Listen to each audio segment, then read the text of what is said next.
मैं एक delivery boy था। रोज़ मैडम के पते पर कोई ना कोई चीज़ देने जाता था। मैडम एक जवान औरत थी। वे घर में अकेली रहती थी। पहले दिन ही मैडम का जिस्म देखकर मैं तो दंग रह गया था। मैडम हमेशा मेरे सामने तंग लिबास पहना करती थी। एक दिन रात के 2 बजे के करीब मैडम ने मुझे पास बुलाया। मैं जब उसके घर पहुंचा तो बारिश की वजह से पूरा भीग चुका था। भीगने के मारे मेरा ठंड से जिस्म पूरा सुन्न होने लगा था। लेकिन उस रात तो मैडम का पहनावा देखकर मेरी जान निकल गई। शायद वे पहले से ही तैयार थी और मुझे फ़ौरन अपने कमरे में ले गई और फिर बेड पर मेरे साथ। मेरा नाम नईम है। मैं एक मतवा घराने से ताल्लुक़ रखता हूँ। मैं बहुत ही खूबसूरत तो था, लेकिन गरीब होने की वजह से मुझे किसी भी अच्छी जगह पर काम नहीं मिल रहा था। दिन रात अपनी फाइल्स उठाए, कभी किसी ऑफ़िस का चक्कर लगाता तो कभी किसी का। लेकिन शायद किस्मत ही ख़राब थी जो मुझे कहीं भी अच्छा काम नहीं मिल रहा था। बड़ी कोशिश के बाद इस पिज़्ज़ा हाउस पर गया जहाँ पर मुझे डिलीवरी बॉय का काम मिल गया। डूबते को तिनके का सहारा बहुत होता है। मैं भी इस छोटे से काम को अपनी मेहनत और लगन से करने लगा। कुछ ही दिन गुजरे थे कि मेरे पास एक बहुत ही बड़ा ऑर्डर आया। शदीद गर्मी के बावजूद भी मैं अपना काम पूरी ईमानदारी से करता था। यह भी एक ऐसी ही दोपहर थी जब मैं एक ऐसी जगह पर पहुंचा जहां काफ़ी दूर दूर तक घर बने हुए थे। मैंने अपना बॉक्स कंधे से उतारा और डिलीवरी का पार्सल निकालकर दरवाज़ा बजा दिया। कुछ ही देर के बाद तकरीबन एक 40 साल औरत ने दरवाज़ा खोला। वो औरत इस कदर हसीन थी कि मैं बस उसे देखते ही रह गया। भरा भरा जिस्म और खूबसूरत गोरी रंगत, ऊपर से उसने कुछ मेकअप भी किया हुआ था जो उसे और मज़ीद दिलकश बना रहा था। उसका लिबास कुछ इस तरह था कि नज़र हटाना मुश्किल हो रहा था। ना ही उसके कपड़ों में आस्तीन थी और ना ही गले में दुपट्टा। आसमानी रंग का आर पार होता लिबास उसके वजूद की खूबसूरती को झलका रहा था। वे मुस्कुराहट से जाए मुझसे पूछने लगी, मेरा पार्सल आ गया है? मैंने जल्दी से अपनी नज़रों को कंट्रोल किया और उसका पार्सल उसे पकड़ाकर कागज़ पर दस्तखत लेने लगा। जैसे ही मैंने पार्सल उसके हाथ में पकड़वाया तो उसने पार्सल पकड़ने के साथ साथ मेरे हाथों को भी छू लिया। मेरे बदन में एक करंट सा दौड़ गया। मैंने जल्दी से अपना हाथ पीछे किया और उसके चेहरे पर एक सरसरी सी नज़र डाली तो वह मुस्कुरा रही थी। पता नहीं क्यों मुझे ऐसा लगा जैसे उसने यह हरकत जानबूझकर की हो, लेकिन वह मुझसे बड़ी थी। मेरे साथ ऐसी हरकत क्यों कर सकती थी? दस्तखत करने के बाद वे पैसे लेने के लिए अंदर जाने लगी तो मैंने उससे पानी मांग लिया। गर्मी की शिद्दत थी और फिर ये इलाका शहर से थोड़ा बाहर था, इसलिए मैं थक गया था। उसने घर का दरवाज़ा ही खोल दिया और कहने लगी, ड्राइंग रूम में बैठ जाए, मैं जब तक पैसे लाती हूँ। आप पानी भी ले लीजिएगा। उसने बहुत अच्छे से बात की थी। उसकी ऑफ़र पर मैं एकदम से घबरा गया। मैं उसके लिए बिल्कुल अजनबी था और वह मुझे घर में बुला रही थी। मैंने इनकार किया तो विसरार करने लगी कि गर्मी बहुत है, बैठकर सुकून से पानी पी ले, फिर चले जाइएगा। न जाने मेरे दिल में क्या समाई थी कि मैं अंदर दाखिल हो गया। शायद गर्मी की शिद्दत थी या फिर उस औरत का हुलिया के बिना कुछ सोचे ही नहीं मैं उसके घर में दाखिल हो गया। बड़ी आलीशान तर्ज का घर बना हुआ था। वे पानी की बजाय मेरे लिए जूस ले आई। मैं जल्दी जल्दी जूस पीने लगा ताकि पैसे लेकर वापस बाहर निकलूं। ये बात कुछ नामुनासिब नहीं कि मैं एक गैर औरत के घर में इस तरह दाखिल हो जाता। मैं किसी मुश्किल में भी फंस सकता था। यही सोचकर मैं खड़ा हो गया। थोड़ी देर में वे पैसे लेकर आ गई और साथ ही उसने टिप के नाम पर मुझे 2000 एक्स्ट्रा दे दिए। मेरे लिए रकम बहुत ही बड़ी थी। अलबत्ता पैसे देते हुए भी उसने मेरे हाथ को पूरी तरह से टच किया था। ये बात और भी मैंने अच्छी तरह से महसूस की थी, मगर टिप देखकर मैं इतना खुश हुआ कि मैंने उसे अपना नंबर पकड़ा दिया और बोला, मैडम अगर आपको कभी भी कोई चीज़ मंगवानी हो तो मुझे राबता कर सकती है। इसलिए मैंने अपना नंबर दिया ताकि मेरा कुछ खर्चा पानी उसकी टिप से ही निकल जाए। उसने खुशी खुशी मेरा नंबर ले लिया और फिर मैं वापस चला गया। अगली ही सुबह मुझे उसका फ़ोन आ गया। वे कुछ खाने पीने की चीज़ें मंगवा रही थी और ज़्यादा और वो चीज़ें थी कि कम उम्र बच्चे खाते हैं। मुझे लगा कि शायद वे शादीशुदा है और अपने बच्चों के लिए चीज़ें मंगवा रही है। मैंने कुछ वक्त निकाला और उसका सामान देने के लिए पहुँच गया। उसने फिर असल रकम के हटाकर एक्स्ट्रा पैसे मेरे हाथ पर रख दिए। आज भी वे पहले की तरह ही तैयार थी, बल्कि अब तो उसने पहले से भी ज़्यादा जदीद लिबास पहन रखा था, जिसे देखकर मैंने नज़रें झुका ली थी। और फिर ये सिलसिला चल पड़ा। वे 40 साला औरत, जिसका नाम आशा था, हर दूसरे दिन मुझसे कोई ना कोई चीज़ मंगवा कर और मुझे बहुत ही पैसे देती। वो खुद भी मुझसे काफ़ी बेतकल्लुफ़ी भी हो गई थी। कुछ भी चाहिए होता वे बिना झिझक मुझसे कह देती। उसकी ज़्यादातर चीज़ें ऐसी होती जो जवान लड़कों से मुताकिब होती, मगर हैरत की बात तो थी कि मुझे उसे सामान पहुंचाते हुए तकरीबन 2 महीने होने वाले थे, मगर मैंने कभी उसके घर में कोई बाल बच्चा नहीं देखा था। दरवाजे पर भी हमेशा वे खुद ही आती थी और ऐसा लगता था जैसे वह अकेली रहती हो। एक रात 2 बजे के करीब आशा का फ़ोन आ रहा था। मैं सोच में पड़ गया कि इतनी रात को अब इसे क्या चीज़ की ज़रूरत पड़ गई है। मैंने जल्दी से फ़ोन उठाया तो वे बड़ी मोहब्बत भरे लहजे में कहने लगी, नईम, खाने के लिए कुछ ला दोगे? मुझे बड़ी भूख लग रही है। दरअसल मैं गैस भरवाना भूल गई थी और तुम्हें तो पता है कि हमारे इलाके में गैस कनेक्शन नहीं है, इसलिए अब भूख सता रही है। तुम्हारे सिवा मेरी ज़रूरत में कोई भी पूरी नहीं कर सकता, इसलिए मैंने सीधा तुम्हें ही फ़ोन मिला दिया। और उसकी बात सुनकर मैं कुछ परेशान हो गया। रात के इस पहर शहर से बाहर की तरफ जाना और फिर वे भी एक औरत को खाना देने, ये मेरी नौकरी का हिस्सा नहीं था। मैं चाहता तो इनकार कर देता, लेकिन उसका अंदाज़ ही कुछ ऐसा था। और फिर वे मुझे अच्छे खासे पैसों की ऑफ़र भी किया करती थी और उस वक्त मुझे पैसों की बड़ी शदीद ज़रूरत थी। फिर मैंने दिन भर की थकन को नज़रअंदाज किया और घर से निकल पड़ा। अगर मैं मना करता तो वे कहीं और से ऑर्डर करके मंगवा लेती। उसके काम तो निकल जाता, लेकिन मुझे फ्री के पैसे कमाने का मौका दोबारा न मिलता। लेकिन मेरी बदनसीबी थी कि उसके घर पहुंचने से पहले ही तेज़ बारिश शुरू हो गई थी। मैं उसके लिए खाना ले चुका था, इसलिए मजबूरन मुझे उसके घर जाना पड़ा। और फिर उसके दरवाज़ा खोला और मुझे भीगा हुआ देखकर अंदर आने का इशारा करने लगी। मैंने एक नज़र बरसती बारिश पर डाली, जिसमें अब दूसरी तरफ का दिखाई देना भी बंद हो गया था, और फिर उसके घर में दाखिल हो गया। मेरी हालत देखकर वह खूब हंसी और कहने लगी, काश मुझे पता होता कि बारिश शुरू होने वाली है तो तुम्हें कभी इतनी परेशानी न देती। उसने जल्दी से खाना लेकर एक तरफ रखा और फिर मुझे तौलिया लाकर पकड़ा दिया। अपने बालों को खुशक करते हुए मैं बगैर उस औरत को देख रहा था, जो रात के इस पहर बहुत ही खूबसूरत पहनावे में मौजूद थी और मेरे जज्बात को पूरी तरह से भड़का रही थी। उसे ये भी परवाह नहीं थी कि मैं एक गैर मर्द हूँ, उसके घर के अंदर मौजूद हूँ। वो मेरे सामने ही खाना खोल कर बैठ गई और मज़े से खाने लगी। मुझे ज़ुकाम हो गया था और छींकें रुकने का नाम नहीं ले रही थी। वह कहने लगी, सुकून से बैठ जाओ, मैं खाना खा कर काढ़ा बना देती हूँ। मैंने गौर से उसे देखते हुए उसका शुक्रिया अदा किया और कहा कि बस बारिश रुकते ही मैं वापस चला जाऊँगा। मैं खुद भी यहाँ मज़ीद ठहरना नहीं चाहता, क्योंकि मेरे सब्र की हद पार हो रही थी। मेरा दिल चाह रहा था कि वो हाथ बढ़ाए और मैं हुस्न की मलका और उसे अपनी बाहों में ले लूँ। मेरी बात सुनकर उसने अपना खाना ख़त्म किया और फिर एकदम से ही मेरे करीब चली आई। एक गहरा सांस मेरी गर्दन पर छोड़ते हुए कहने लगी कि अब सुबह से पहले जाने की ज़रूरत नहीं है। इतनी रात शहर जाने वाला रास्ता महफूज नहीं होता। उसकी कुर्बत पाकर मेरी सांस रुकने लगी थी और फिर वह मुस्कुराती हुई किचन में चली गई। मैं यूं ही उसके घर में घूमने लगा और फिर मैंने उससे पूछ लिया कि आपका बेटा कहाँ है। मेरी बात सुनकर वह उछली और कहने लगी कि मैं शादीशुदा नहीं हूँ।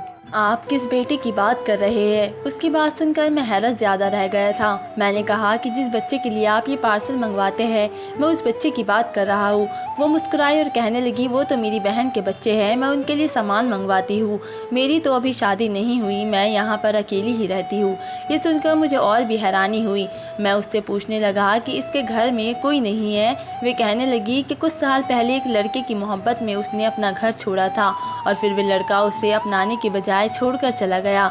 तब से वे यहाँ पर अकेली रहती है। उसने नौकरी करके यहाँ घर खरीदा है और अब वह ऑनलाइन काम करती है। उसकी एक बहन है जिसने उससे ताल्लुक़ रखा हुआ है। वह उसके बच्चे के लिए तोहफे मंगवा कर भेज देती है। उसे काढ़ा बनाकर मेरे आगे रख दिया और खुद सोफे पर मेरे करीब होकर बैठ गई और फिर मुझसे मेरे मुताकिब पूछने लगी। मेरी ज़िंदगी में तो गरीबी के सिवा कुछ भी नहीं था। काढ़ा पीने के साथ ही मुझे नींद आने लगी और मेरी आंखें बंद होने लगी। मैं सारे दिन का थका हुआ था।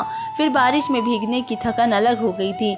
उसने अपने बेडरूम का दरवाज़ा खोल दिया और कहने लगी, तुम सुकून से सो जाओ और सुबह होते ही चले जाना। मेरा दिल तो चाह रहा था कि वह हाथ बढ़ाए और उसकी बाहों में बाजू डालकर उससे कहूँ कि तरन्नुम, इस मौसम में अकेले सोना कैसे मुमकिन है, तुम भी मेरे साथ चलो, लेकिन ये कहने की मेरी हिम्मत ना हुई।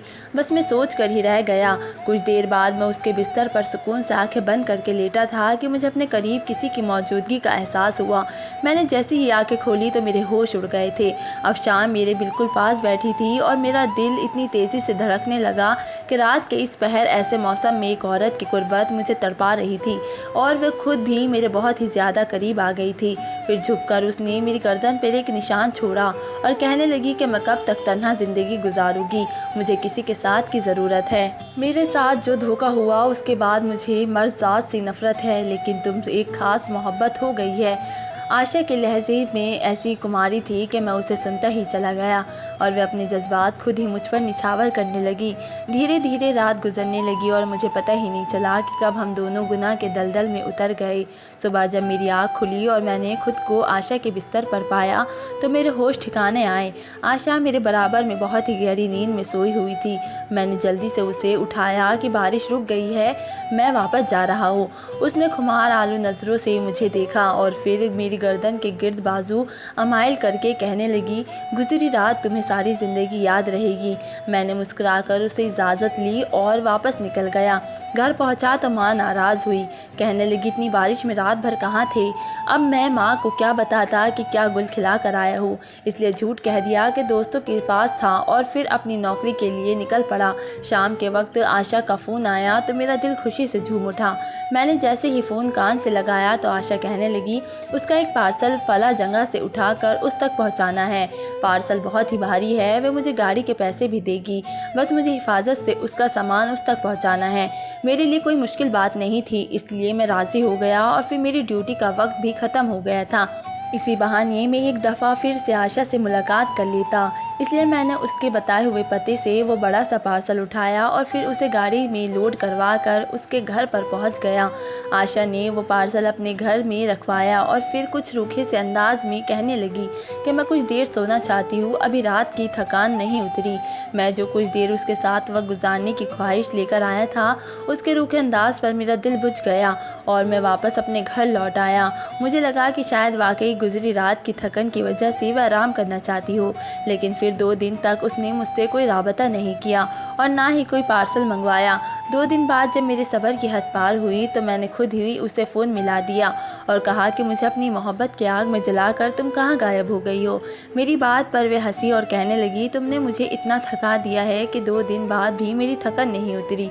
फिर वे कहने लगी कि मुझे तुमसे एक और पार्सल मंगवाना था। उसने मुझे एक दूर की जगह का पता दिया और कहने लगी कि ये पार्सल भी एहतियात से पहुंचा दो। एक दफ़ा फिर वह भारी भरकम पार्सल लेकर उसके पास पहुंच गया जो पूरी तरह पैक था। मैंने उससे पूछा कि ये इतना भारी क्यों है। वह कहने लगी कि कुछ चीज़ें हैं और आशा ने जब मेरी नज़रें पार्सल पर जमी हुई देखी तो मोहब्बत भरी बातें करते हुए मुझे अपने बेडरूम तक ले गई। फिर उसने कुछ वक्त मेरे साथ गुजारा, लेकिन वह सारा वक्त बेचैन रही। उसे जैसे किसी बात की जल्दी हो रही हो या फिर कोई परेशानी हो। मैं उसके चेहरे के उतार चढ़ाव को नोट कर रहा था, मगर मुझे समझ ही नहीं आया कि वे इतनी बेचैन क्यों है। अपनी ज़रूरत पूरी करके मैं अपने घर लौट आया। 1 हफ़्ता गुजर गया। 1 हफ़्ते में उसने मुझसे कुछ न मंगवाया। कभी कभी कभार मैं खुद उससे फ़ोन करता तो वे मुझसे अच्छे से बातचीत कर लेती। हफ़्ता गुजरा था कि फिर उसने मुझे एक ऐसा ही पार्सल उठाने को कहा और जब मैं पार्सल लेने उस जगह पर पहुंचा तो फ़ौरन वहां पुलिस का छापा पड़ गया और मेरी जान निकल गई। वह आदमी जो मुझे पार्सल देने के लिए उस जगह आया था वह वहां से फ़रार हो गया और उस पार्सल के साथ मैं पकड़ा गया। पुलिस ने मेरे सामने ही वे पार्सल खोल दिया और ये देखकर मेरे होश उड़ गए कि पार्सल के उस बॉक्स में एक जवान बच्चा बेहोश पड़ा था। मेरी किस्मत अच्छी थी कि मैं उसे अपने डिलीवरी बॉय वाले यूनिफॉर्म में था, इसलिए मैंने पुलिस वालों से कहा कि मैं तो डिलीवरी का काम करता हूँ। एक मैडम ने मुझसे पार्सल मंगवाया था और मैं वही उठाने आया हूँ। उसके अंदर क्या है इस बारे में मुझे क्या मालूम। पुलिस वालों ने तफ्तीश शुरू कर दी और फिर आशा का भी पता हासिल कर लिया। मेरा सारा वजूद पसीने से शराब हो गया था। समझ ही नहीं आ रहा था कि ये सब क्या हो रहा है। पार्सल के अंदर वह जवान बच्चा क्यों बेहोश पड़ा था। पिछले पार्सल में ना जाने क्या था। मुझे तो इस बात की फ़िक्र सता रही थी कि कहीं आशा के किसी गलत काम में मुझे भी साथ ना पकड़ा जाए। और मेरी गलती सिर्फ इतनी थी कि मैं अपने जज्बात पर काबू नहीं रख सका था और अफशा के साथ गुनाह कर बैठा था। इसके अलावा किसी जुर्म में मेरा कोई हाथ नहीं था। पुलिस ने आशा के घर पर छापा मारा तो वहाँ पर 4 जवान लड़के और बरामद हुए, जिनकी हालत बहुत ही ज़्यादा ख़राब थी और उनके जिस्म के कुछ अज़ाब ही निकाले जा चुके थे। आशा और मुझे गिरफ़्तार कर लिया गया। जब मेरा बयान लिया गया तो मैंने हर बात सच सच बता दी। पुलिस वालों ने मेरा बयान रिकॉर्ड कर लिया। फिर मुझे छोड़ा नहीं गया क्योंकि ये बच्चों के अगवा का मामला था। मेरे घर वालों ने मेरे हक़ में वकील करवाया और फिर मुझे अपने वकील के ज़रिए आशा की पूरी हकीकत पता चली। वे एक ऐसे गिरोह के साथ जुड़ी हुई थी जो कम उम्र बच्चों को अगवा करते और फिर उनके जिस्मानी अज़ाब निकाल कर बाहर मुल्कों में बेचा करते थे। और अगर इसके बाद उन बच्चों के बाकी जो रह गए थे वो उन्हें जिस्म फरोशी और फ़कीरी के धंधे में डाल देते हैं। अफशा ने पहले मुझे अपनी मासूमियत के जाल में फंसाया, फिर अपनी मोहब्बत की बोतल में उतारा और उसके बाद मेरे ज़रिए वे बच्चों तक रसाई हासिल करने लगी। क्योंकि मेरे जिस्म पर एक बहुत ही बड़ी कंपनी का यूनिफॉर्म होता था, इसलिए ज़्यादातर जगह पर ना ही मेरी चेकिंग होती थी और ना ही मुझे रोका जाता था। मेरे ज़रिए बच्चों का पार्सल मंगवाना एक आसान काम था। यही सब देखते हुए उसने मुझे अपनी मोहब्बत में फंसा कर मुझसे ये काम करवाया था।